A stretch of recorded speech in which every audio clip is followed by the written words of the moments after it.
Hi friends, welcome to real life view channel. మనం ఈరోజు రథసప్తమి విశిష్టత గురించి అయితే మనం ఈ వీడియోలో తెలుసుకుంటాం. వీడియో చివరి వరకు చూడండి, స్కిప్ చేయకుండా ఇంక టాపిక్లోకి వెళ్ళిపోతాం రండి. రథసప్తమి మాఘమాస శుక్లపక్షం సప్తమి తిథి నాడు ఈ పర్వదినం వస్తుంది. దీన్నే మనం రథసప్తమని కూడా అంటాం. సూర్యనారాయణమూర్తి స్వామి 7 గుర్రాలపై దక్షిణాయనం ముగించుకుని ఉత్తరాయణం దిశగా ప్రయాణం చేస్తున్న వాటిని మనం రథసప్తమి తిథి అని పరిగణిస్తాం.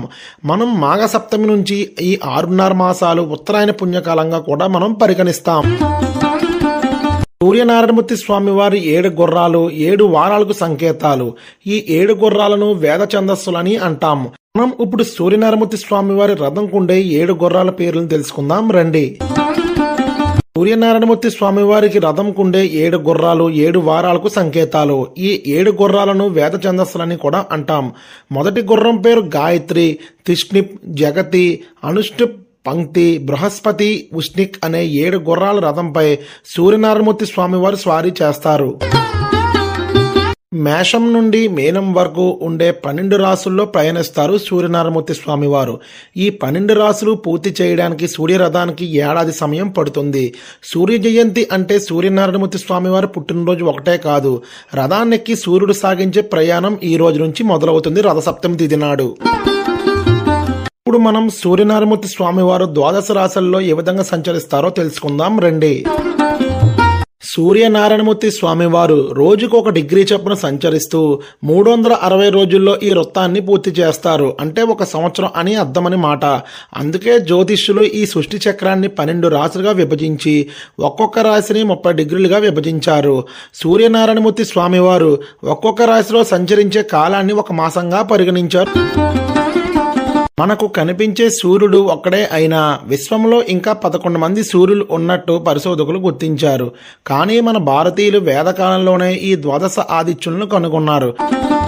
మనం ఇప్పుడు ఆ 11వ ద్వాదశ ఆదిత్యుల పేర్లను ఇప్పుడు తెలుసుకుందాం రండి. 11 ద్వాదశ ఆదిత్యుల పేర్లు ఈ విధంగా ఉన్నాయి.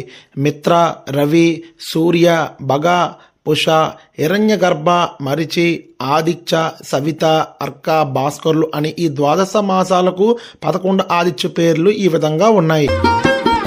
ఈ ద్వాదశ ఆదిత్యులే ద్వాదశ మాసాలకు అధిదేవతలుగా వ్యవహరిస్తారు. వీటి కారణంగానే 12 రాశులు కూడా ఏర్పడ్డాయి. మనం ఇప్పుడు రథసప్తమి తిథి నాడు సూర్యనారాయణమూర్తి స్వామి వారి ఉత్తర దిశ ప్రయాణం గురించి అయితే మనం తెలుసుకుందాం రండి. మాఘమాసంలో సూర్యనారాయణమూర్తి స్వామి వారు అర్క నామంతో సంచరిస్తారు. మాఘం అంటే పాపం లేదని అర్థం. పుణ్యాన్ని ప్రసాదించే మాసం కాబట్టి ఈ మాసాన్ని మనం మాఘమాసం అని పిలుస్తాం. సూర్యనారాయణమూర్తి స్వామివారు ఉత్తరాయణ మకర సంక్రాంతితో ఆరంభమైన రథసప్తమి నుంచి ఉత్తరాయణ స్ఫూర్తి పూర్తిగా గోచరిస్తుంది కాబట్టి దక్షిణాయనం నుంచి విముక్తుడైన మన భాస్కరుడు ఈ రోజు నుంచే ఉత్తర దిక్కుగా ప్రకాశిస్తాడు రథసప్తమి తిథి నాడు. కాబట్టి రథసప్తమినే సూర్యగ్రహాన్ని తులికంగా భావించి పితృదేవర్షి తర్పణాలు ఇవ్వాలనే నియమాన్ని నిర్ణయించారు. రథసప్తమి తిథి నాడు సూర్యనారాయణమూర్తి స్వామివారిని భక్తి శ్రద్ధలతో కొలిచినట్లయితే శత్రు బాధలు కూడా తొలగిపోతాయని పురాణాలు చెబుతున్నాయి. మన మంత్రపుష్పాల్లో ఒక్కడిగా పేర్కొనే యోపాం పుష్పం వేద పుష్పవాన్ ప్రజావాన్ పశుమాన్ భవతి అనే వాక్యాలు దీనికి సంబంధించినవే అని రథసప్తమి తిథి నాడు ఎంతో విశిష్టతగా చెప్పారు. సూర్య ఆరాధన చేసేవారు పుష్పవంతుడు, సంతానవంతుడు, పశు సంపద సమృద్ధివంతుడు అవుతారని పురాణాలు చెబుతున్నాయి. రథసప్తమి నుంచి వాతావరణంలో మార్పు కూడా కనిపిస్తుంది. ఉష్ణోగ్రత క్రమంగా పెరుగుతుంది. ఉగాది నాటి ప్రకృతాంత సొగసులు సంతరించుకుంటుంది. కాబట్టి పంటల పండుగగా సంక్రాంతి తర్వాత అవతరించే రథం పండుగ రథసప్తమి అని పిలుస్తాం మనం. రామరావణ యుద్ధం సమయంలో అలసిపోయిన శ్రీరాముడికి అగస్త్య మహాముని ఆదిత్య హృదయం ఉపదేశించినట్లు శ్రీరామాయణంలో ఉంది. ఇందులో 30 శ్లోకాలు ఉన్నాయి. వీటి స్మరణ వల్ల శారీరక మానసిక ఆరోగ్యం బాగుంటుందని చెప్తారు. సూర్యనారాయణమూర్తి స్వామివారి రథానికి ఉన్న ఇరుసు పగలు రాత్రికి ప్రతీకగా సంకేతం అని చెబుతారు. చక్రాలు ఉన్న 6 ఆకులు ఋతువులకు, ధ్వజం ధర్మానికి ప్రతీకలని పురాణాల్లో ఉంది. అందుకే సూర్యనారాయణమూర్తి స్వామివారి జన్మదినాన్ని ఆయన పేరుతో కాకుండా రథసప్తమి అని పిలుస్తారు. మనం ఇప్పుడు రథసప్తమి తిథి నాడు సూర్యోదయ స్థానం విశిష్టత గురించి అయితే మనం తెలుసుకుందాం రండి. మనం రథసప్తమి తిథి నాడు స్నానం ఆచరించేటప్పుడు సూర్యనారాయణమూర్తి స్వామి వారిని మనసారా ధ్యానించి తలపై జిల్లేడు ఆకులు, రేగి ఆకులు పెట్టుకుని స్నానం చేయాలి అని ధర్మశాస్త్రం చెబుతుంది. సూర్యనారాయణమూర్తి స్వామివారికి ఎంతో ఇష్టమైన పత్రం జిల్లేడు ఆకు. దీనికి అర్కపత్రం అని పేరు.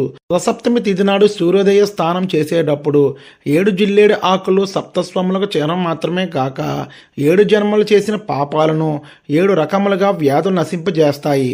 ఈ రోజు మన రథసప్తమి తిథి నాడు ఈ విధంగా స్నానం ఆచరించినట్లు అయితే సూర్యనారాయణమూర్తి స్వామివారి అనుగ్రహం మనకు తప్పగా లభిస్తుందని పురాణాలు చెబుతున్నాయి. అంతేకాకుండా తల మీద జిల్లేడు ఆకులు రేగి ఆకులు పెట్టి స్నానం చేయడం వల్ల సప్త జన్మ పాపాలు పోయి సూర్యనారాయణమూర్తి స్వామివారి అనుగ్రహం మనకు తప్పగా లభిస్తుంది. రథసప్తమి తిథి నాడు సూర్యనారాయణమూర్తి స్వామివారిని కొలవడం వల్ల ఈ జన్మలో చేసిన పాపాలు, గత జన్మలో చేసిన పాపాలు, మనసుతో మాటతో శరీరంతో చేసిన పాపాలు కూడా తొలగిపోతాయని పురాణాలు చెప్తున్నాయి. సప్త విధాలు పోగొట్టే పాప ఫలితం ఈ రథసప్తమికి ఉంది కాబట్టి ఎంతో విశిష్టమైన ఈ రథసప్తమిని ప్రతి ఒక్కరూ జరుపుకొని ఆ సూర్యనారాయణమూర్తి స్వామివారి సంపూర్ణ అనుగ్రహం పొందుతారని ఆశిస్తూ ఇంతటితో వీడియో అయితే ఎండ్ చేస్తున్నాం. Please subscribe my channel real life view. Thank you.